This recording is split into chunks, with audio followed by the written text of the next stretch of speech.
Bonjour les enfants, donc pour commencer cette première activité, moi je vous propose donc de continuer ce que nous avions commencé en classe avant la période de confinement.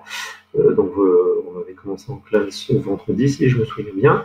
Donc ce travail en fait s'inscrit dans la séquence que nous avons commencé il y a quelques temps qui s'intéresse à l'inégale répartition de la population sur la planète. On s'était posé deux questions. La première question, c'était de savoir où vivent les hommes sur la planète. Et puis la deuxième question, c'était de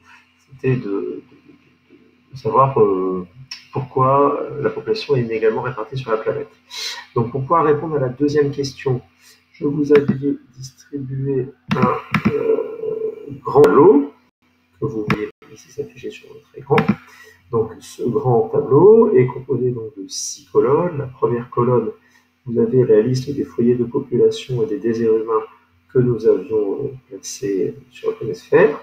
Vous avez ensuite 5 autres colonnes et chaque colonne a un titre qui correspond à une des 5 cartes que vous allez devoir étudier.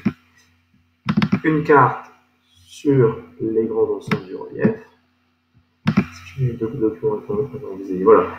Première colonne sur la carte sur les grands ensembles du relief. La deuxième colonne s'intéresse au climat du monde. Voici la carte. La troisième colonne, les risques naturels. La colonne suivante, la répartition de la population mondiale depuis l'Antiquité. Et enfin, la dernière colonne s'intéresse sur la naissance et la diffusion de l'agriculture dans le monde. Donc, qu'est-ce que vous devez faire à partir de ces cartes et de ce tableau? Donc, vous allez donc devoir replacer les déserts humains et les foyers de population sur les différentes cartes et me trouver pour chaque désert humain, chaque foyer de population, les différents types de relief, les différents types de climat, les risques naturels, savoir si la répartition de la population depuis l'Antiquité elle est ancienne, c'est-à-dire si on a un foyer de population depuis l'Antiquité ou pas, et si la naissance et la diffusion de l'agriculture dans le monde est ancienne, surtout si l'agriculture est apparue anciennement, ou si elle est apparue récemment. Donc si je fais un exemple, si vous prenez la carte sur les foyers de population, vous localisez par exemple le Sahara. Le Sahara se localise ici. Je suis en train de bouger mon curseur de souris. Vous observez, grâce à la légende, qu'il n'y a pas de risque, et donc vous pouvez écrire dans la case Sahara, ici, aucun risque. Si vous prenez par exemple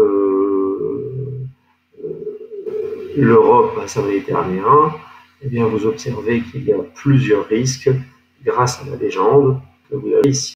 D'accord? Et donc vous écrivez la réponse dans la case qui correspond à Europe, bassin méditerranéen, risque naturel. Voilà, j'espère que j'ai été clair. Donc ce travail est évalué. Pour l'évaluer, vous allez donc devoir m'envoyer votre travail par mail. Soit vous prenez une photo, vous l'envoyez par mail, soit vous téléchargez le document modifiable, c'est un document texte Word, donc vous pouvez donc le modifier directement, l'enregistrer et m'envoyer. Vous l'envoyez par mail sur le MT. Vous m'indiquez dans le mail quelle colonne vous souhaitez que j'évalue, puisque une seule sera évaluée, et vous m'envoyez ça pour mardi prochain, dernier D. Voilà, j'espère que j'ai été clair. Bon courage, travaillez bien. À bientôt.